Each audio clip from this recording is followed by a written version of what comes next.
messieurs, bonjour. Voici les titres de ce journal. Cap dans cette édition sur le secteur des travaux publics avec l'inauguration prochaine d'un tronçon du méga-projet de dédoublement de l'axe routier reliant Chifa à Barouaguia. Ce tronçon reliant Bila et Médéa devrait faciliter et sécuriser la circulation très dense entre les deux villes. Nous irons à Dubaï, aux Émirats Arabes Unis, pour faire le point sur la participation algérienne au Golf Food 2019. Le produit algérien semble marquer des points à travers sa qualité et sa compétitivité. Et à la fin de ce journal, nous vous proposons de parcourir des manuscrits et ouvrages rares exposés au niveau de la Bibliothèque nationale du Hamma à Alger, une palette de manuscrits témoignant de l'âge d'or de la calligraphie arabe. Bienvenue à tous. Mais avant de développer ces titres, Nourdine Bedoui, ministre de l'Intérieur et des collectivités locales et de l'aménagement du territoire, a procédé ce matin à l'inauguration de la raffinerie de Siderzine à Braqi, à Alger. La cérémonie d'inauguration a eu lieu en présence du PDG de Sonatrach, Abdelmoumen Ould Qaddour.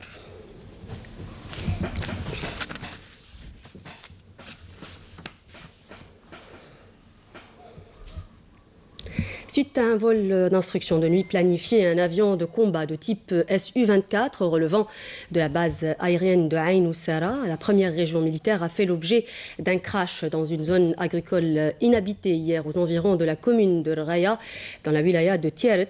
On déplore dans cet incident 2 martyrs en service commandé. Il s'agit de 2 officiers membres de l'équipage de l'aéronef, le pilote et le copilote. Le général de corps d'armée, vice-ministre de la Défense nationale, chef d'état-major de l'armée nationale populaire, a aussitôt ordonné l'ouverture d'une enquête pour élucider les causes et les circonstances du crash. De même, il a présenté ses sincères condoléances et exprimé sa profonde compassion aux familles de l'équipage et prie Allah de Tout-Puissant de lui accorder force et courage dans cette douloureuse épreuve. Le ministre de l'Intérieur était à Al-Sheida et pas à Al-Raya.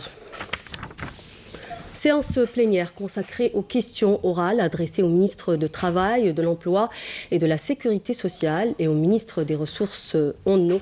C'était ce matin à l'Assemblée populaire nationale.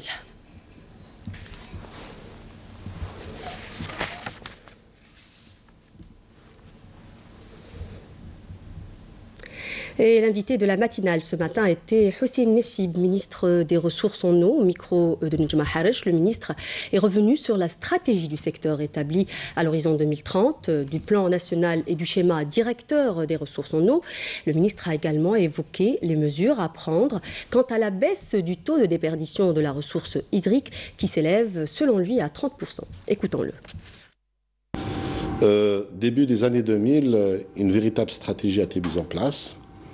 Sous l'impulsion et sous la décision éclairée de son Excellence, Monsieur le Président de la République, qui a compris dès le départ, en fait, la nature et la complexité des enjeux auxquels l'Algérie allait faire face, comme beaucoup d'autres pays à travers le monde aussi.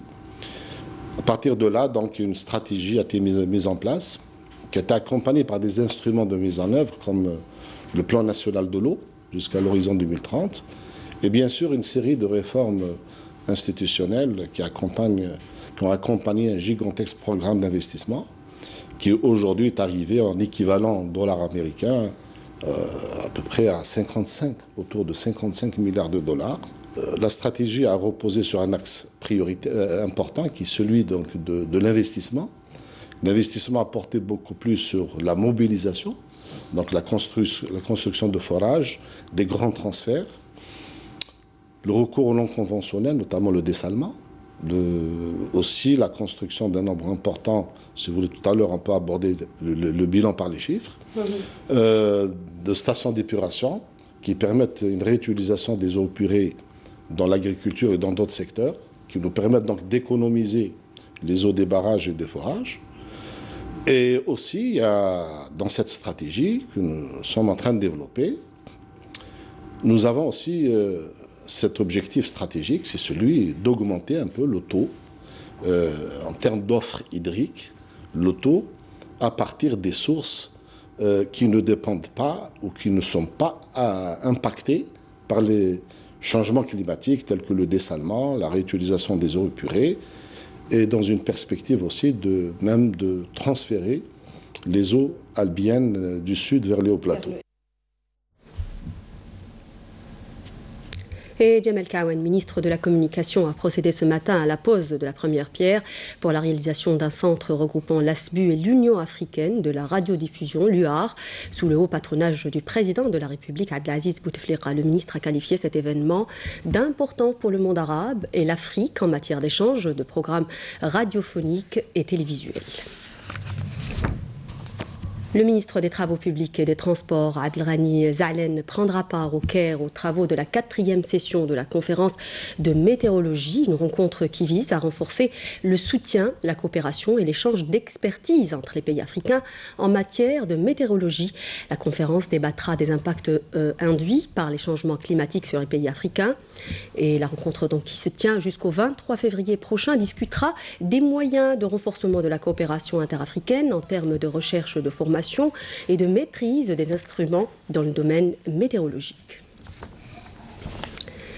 Et dans le secteur des travaux publics, toujours avec cette section du méga projet de dédoublement de l'axe routier reliant Chifa à Brouaguia, qui est sur le point d'être livré. Ce tronçon reliera Blida à Médéa et devrait faciliter et sécuriser la circulation très dense entre les deux villes. Sur le plan économique, le projet est considéré comme stratégique, étant inscrit au projet des autoroutes Est-Ouest et Nord-Sud. C'est un sujet signé Manel Boutouaba. Les travaux de l'autoroute Chifa-Brouaguia arrivent à terme. L'une des sections de ce méga projet est sur le point d'être livrée. Les dernières retouches sont en cours concernant ce tronçon routier d'une longueur de 14 km au niveau de la localité de la Chifa. Les deux tunnels d'une longueur globale de 4,8 km sont actuellement en phase d'équipement, laquelle sera achevée vers la fin avril 2019. Le projet compte en tout 10 bretelles qui commencent à partir de la Chifa à l'autoroute Est-Ouest. Ce projet a une dimension internationale. C'est pour cela que toutes les vérifications et les contrôles techniques ont été faits, notamment concernant les tunnels.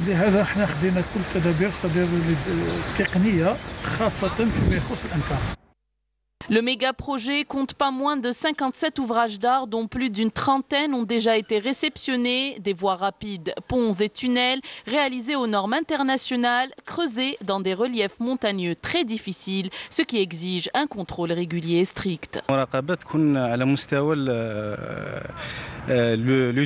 Le contrôle se fait en premier lieu au niveau de l'usine de fabrication de la charpente métallique qui doit être conforme au plan d'exécution ainsi qu'aux normes internationales en vigueur. Et les normes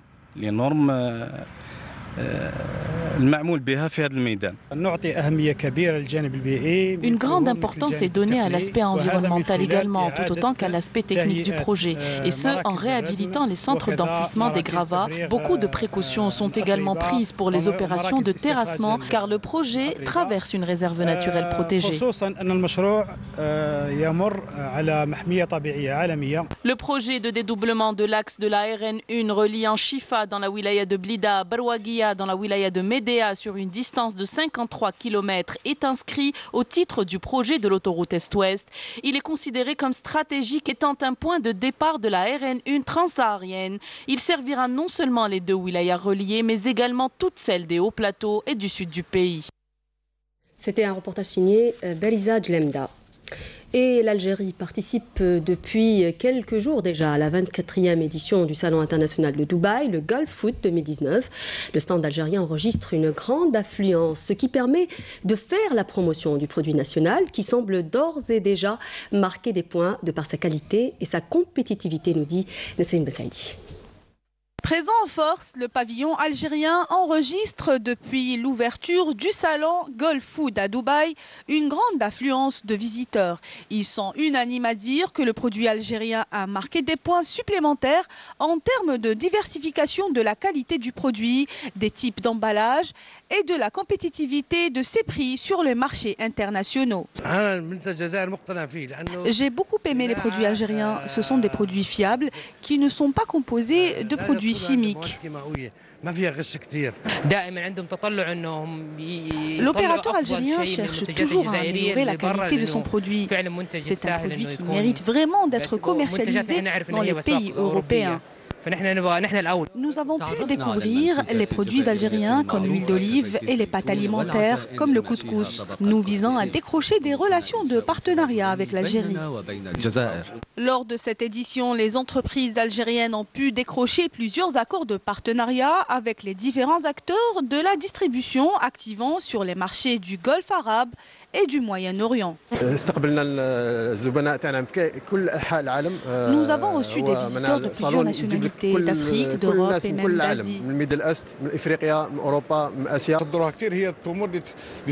sommes une entreprise spécialisée dans la transformation de la date. Nous exposons vers 25 pays. Les relations algéro-indiennes ont été marquées par plusieurs accords de partenariat ces 10 dernières années. Nous avons signé des accords de partenariat avec l'Algérie. Je suis sûr que les relations algéro-russes auront un avenir prometteur. Près de 50 types de produits ont attiré les grandes sociétés de distribution activant essentiellement dans les marchés de l'Asie du Sud-Est et au Moyen-Orient. La majorité des sociétés algériennes ont organisé des séances de dégustation et ont attiré aussi un grand nombre de communautés installées à Dubaï, ainsi que les visiteurs venus des 5 continents. À Oran, responsables et directeurs du secteur des collectivités locales ont insisté sur l'importance d'élaborer un cahier des charges pilote et détaillé pour les collectivités et les agences foncières. La rencontre, qui avait pour thème l'activation du rôle des agences de gestion et de réglementation urbaine dans les missions d'aménagement du territoire, a été l'occasion d'insister sur l'importance de trouver un terrain d'entente entre les collectivités territoriales et l'agence foncière. Karim Haïfa. Ce colloque régional de 2 jours a pour objectif de développer les bases de travail en matière d'urbanisme et de planification urbaine, de réactiver le rôle important des agences de wilaya, de gestion et d'organisation urbaine et foncière dans le domaine du développement économique et social. L'optimisation urbaine avec le développement de nos villes à des niveaux très avancés en favorisant l'amélioration du cadre de vie du citoyen est une priorité des collectivités locales voulue par le ministre de l'Intérieur et des collectivités locales dans l'optique d'améliorer le cadre de vie du citoyen.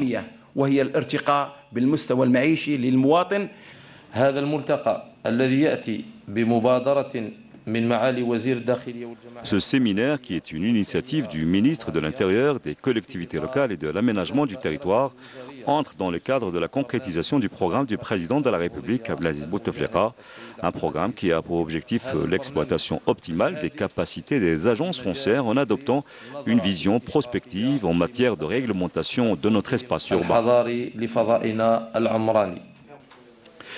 Les participants à cette rencontre ont appelé à prendre en considération la dimension urbaine dans la réalisation des projets d'habitat qui ne se fera qu'avec l'élaboration d'un cahier de charges obligeant les entreprises de construction à respecter les normes modernes. Aujourd'hui, les méthodes organisationnelles et légales ont besoin d'être revisitées et analysées de nouveau avec l'établissement de nouveaux modes de gestion modernes. Les travaux de cette rencontre se poursuivent aujourd'hui avec 3 ateliers traitant entre autres de la situation critique de certaines agences foncières ainsi que des propositions de solutions aux divers obstacles rencontrés sur le terrain afin d'améliorer le niveau de formation des acteurs de l'aménagement urbain. Et la loi relative aux professions d'experts comptables, commissaires aux comptes et comptables agréés est en cours de révision au niveau du ministère des Finances. Une révision qui permettra de résoudre les problèmes constatés en matière de fonctionnement de la profession en apportant les aménagements juridiques nécessaires, nous dit Emir Nebesh. Regardez. La loi relative aux professions d'experts comptables, de commissaires aux comptes et comptables agréés est en cours de révision au niveau du ministère des Finances. Objectif, mieux organiser ces métiers et améliorer leur contribution dans l'économie nationale, mais surtout résoudre les nombreux problèmes constatés dans le fonctionnement de la profession. Des aménagements juridiques devraient être apportés. En effet, selon la majorité des comptables et commissaires aux comptes, la profession vit un véritable malaise et ne remplirait pas son rôle comme elle le devrait. La sphère économique compte actuellement plus de 2000 commissaires aux comptes et seulement 304 experts comptables et 5 entreprises de comptabilité à travers l'Algérie. Un nombre estimé faible par le département des Finances pour couvrir les besoins de l'économie nationale, mais aussi prendre en charge le nombre important de stagiaires issus des universités. Pour remédier à cette situation, le ministère des Finances a promis de créer un institut de comptabilité et d'intégrer progressivement les filières d'experts comptables et commissaires aux comptes au système d'enseignement supérieur dans le but de former plus de professionnels dans ce domaine. Mais ce projet est toujours en attente. La profession fait actuellement face à des défis, notamment celui de la révision du système comptable financier. Celui-ci n'est pas conforme aux normes internationales et ne comporte pas les nouvelles formes comptables. Une problématique qui pénalise l'entreprise algérienne et qui menace ses intérêts. Le problème est d'autant plus crucial lorsqu'il s'agit de la gestion des entités économiques à l'international qui se confrontent à l'inadéquation d'un système comptable qui date de près de 15 années. Sans oublier que la réforme de ce système favorisera le développement du marché boursier et financier que les autorités souhaitent plus dynamique. À ces défis d'actualisation, la profession est également confrontée aux mutations technologiques. La digitalisation des métiers de comptable et commissaire aux comptes permettra de réduire les coûts, de gagner de l'espace, d'améliorer leurs performances, de mieux stocker, sécuriser, contrôler et analyser des données. Pour y arriver, il faudra que les entreprises et leur environnement y mettent du sien, à savoir commencer par dématérialiser les documents comptables. Et l'actualité internationale à présent, en Syrie, les forces arabo-kurdes engagées dans l'Est syrien contre le groupe État islamique négocient la sortie des civils de l'ultime poche terroriste, a indiqué la coalition internationale menée par Washington. Des centaines de personnes, des hommes, mais aussi des femmes et des enfants, ont pu quitter la localité encore tenue par le I dans le village de Barouz, mais un nombre important de civils sont toujours dans le secteur, mettant en garde les forces démocratiques syriennes. Forces de la coalition, notamment américaine, continue de soutenir les FDS alors qu'elle négocie la libération de civils innocents, indiqué un porte-parole de la coalition internationale. Et actualité internationale toujours avec cette rencontre Chine-États-Unis. Les ministres américains et chinois entament à Washington un round de négociations de la dernière heure pour tenter de dénouer un bras de fer commercial qui, depuis bientôt un an, met les nerfs des marchés et des industriels à l'épreuve. La première ministre britannique Theresa May a salué des progrès dans ses discussions avec l'Union européenne, mais sa rencontre avec le président de la Commission n'a toujours pas permis d'éloigner le spectre d'un Brexit chaotique dans moins de 6 semaines, avec un recul de la livre face à l'euro et au dollar. Les deux dirigeants ont convenu que les discussions avaient été constructives et ils ont exhorté leur équipe respective à continuer d'explorer les options dans un esprit positif. Dans l'intervalle, ils se sont promis de rechercher quelles garanties pourraient être apportées pour assurer que le backstop ne serait pas temporaire et quel autre arrangement pourrait le remplacer à l'avenir. Au Bangladesh, au moins 80 personnes ont péri dans un gigantesque incendie qui a ravagé des immeubles d'habitation de la vieille ville de Dhaka, nourris par des produits chimiques entreposés, ont annoncé ce matin les autorités locales. Des dizaines de personnes ont été prises au piège de ce feu qui s'est déclaré en fin de soirée d'hier. La présence de substances chimiques dans des immeubles résidentiels l'ont rendu particulièrement violent et permis sa propagation à toute vitesse. Et comme annoncé dans les titres, nous vous proposons à présent un voyage révélateur à travers l'histoire en parcourant des manuscrits et ouvrages rares exposés au niveau de la Bibliothèque nationale du Hamma à Alger. Une palette de manuscrits d'une valeur inestimable, témoignant de l'âge d'or de la calligraphie arabe, notamment des écrits signés de la plume d'Ibn Sina. C'est un sujet signé Hasiba Abdallah. Des ouvrages et des manuscrits rares sont restaurés et conservés par la Bibliothèque nationale d'Alger. Chaque document raconte un pan de l'histoire, de l'Algérie notamment. D'ailleurs, pour sauvegarder ce patrimoine inestimable, la Bibliothèque nationale ne rate aucune occasion pour enrichir sa collection. C'est la première fois que la Bibliothèque nationale achète un manuscrit aussi ancien. Une carte géographique qui remonte au XVIe siècle où sont illustrés le sud de l'Europe, l'Afrique du Nord, la Méditerranée et la mer Rouge. Cette carte a été réalisée au temps des Ottomans avec le sceau et le portrait du sultan Selim II. Parmi les manuscrits les plus rares que nous possédons, nous avons un ouvrage dans le domaine de la médecine envoyé au Bey d'Oran en 1790 et écrit par le savant Ahmed ibn Ali al-Rashidi. Nous avons aussi quelques anciens Corans, comme celui-là, écrit sur peau de gazelle dans le style koufi et qui date du 2e siècle de l'Hégire. Ce Coran a donc 13 siècles et c'est le plus ancien Coran à la Bibliothèque nationale. La Bibliothèque nationale d'Alger a tout un département dédié aux manuscrits. Ce dernier est ouvert aux chercheurs et aux étudiants afin de servir la recherche scientifique. Je suis venue ici préparer une dissertation pour un colloque. Mon intervention traitera de l'orientalisme et je suis sûre de trouver ce dont j'ai besoin. Depuis l'indépendance, la Bibliothèque nationale n'a cessé d'enrichir sa collection de manuscrits, avec un intérêt particulier pour le riche patrimoine historique et culturel de l'Algérie. Et c'était un reportage signé Nassera Kehili. C'était la fin donc de ce journal. Merci de l'avoir suivi. Tout de suite la météo de Mina Abed. N'oubliez pas de nous rejoindre sur les réseaux sociaux, Facebook ou encore la chaîne YouTube de Canal Algérie.